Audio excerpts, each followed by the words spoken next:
Halo anak-anak semua, kembali lagi dengan saya Sir Akmal dalam acara Belajar TIK.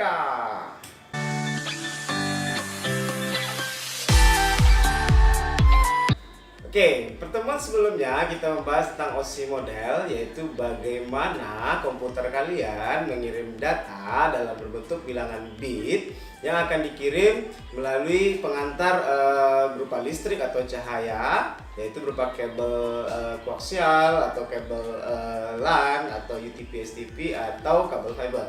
Nah, pelajaran kali ini kita akan membahas bagaimana membentuk jaringan komputer itu agar data kalian itu bisa terkirim melalui perangkat-perangkat yang sudah disediakan oleh teknologi jaringan komputer. Pada pertemuan kali ini kita akan fokus kepada topologi LAN yang akan kita buat melalui virtual saja karena kita belajar melalui online.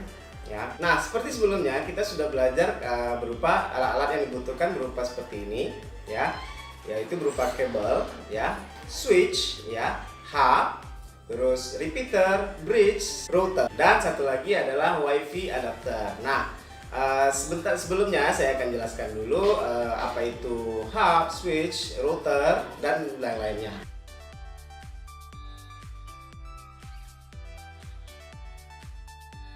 Nah, kabel UTP STP itu seperti ini, oke. Lalu kabel koaksial seperti ini, kabel fiber seperti ini. Nah, itu untuk kabel. Nah, untuk alat-alat pendukungnya yaitu berupa yang pertama hub atau switch. Nah, untuk switch fungsinya adalah jadi setiap satu komputer bisa mengantarkan data ke satu komputer yang lain dalam satu banyak jaringan, tapi datanya fokus satu alamat saja atau beberapa alamat saja. Nah, kalau hub dia broadcast, dia bisa mengirim ke semua komputer.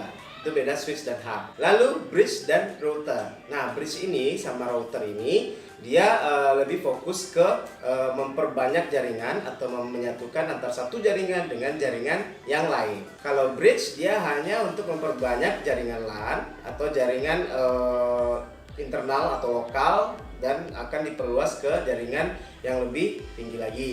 Nah, kalau router dia lebih berhubungan dengan internet, yaitu web browser, FTP, dan telnet. Oke. Lalu repeater dan WiFi adapter, yaitu kalau repeater dia pasti memperkuat sinyal atau dia memperbanyak atau memperkuat sinyal. Lalu kalau WiFi adapter yaitu menggunakan tanpa kabel ini, ya. Jadi alat-alat itu yang akan kita gunakan dalam membentuk satu jaringan. Oke, kali ini kita akan membentuk jaringan LAN biasa, yaitu menghubungkan satu komputer dengan komputer satu lagi. Nah, yang harus kita siapkan yaitu berupa kabel LAN atau kabel UTP, ya. Lalu switch atau hub dan beberapa komputer. Untuk kabel sendiri kita akan menggunakan teknik crimping dalam pembuatan kabel.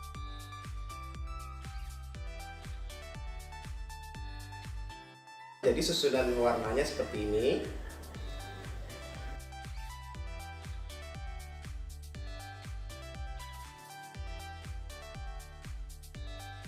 Oke. Nah, dalam susunan warna ada dua tipe di kabel UTP ini, yaitu tipe strike dan tipe cross. Kalau tipe strike dia bisa menghubungkan satu alat yang berbeda dengan alat yang berbeda lagi. Sedangkan cross dia alatnya sama. Nah, itu bedanya kabel UTP dengan konsep strike dan cross. Nah, berikut contoh gambar aktualnya yang kita ambil dari YouTube dalam pemasangan jaringan LAN biasa. Ya, seperti itulah untuk pertemuan kali ini. Semoga anak-anak mengerti. Kalau tidak mengerti, tanya saja ya di Edmodo, di pesan ya, atau di message saja saya di pesan, lalu saya akan balas untuk menjawab pertanyaan kalian. Oke, semoga tugas-tugas kalian bisa sukses, berhasil. Sampai bertemu pada saat pertemuan tatap muka dengan saya. Terima kasih.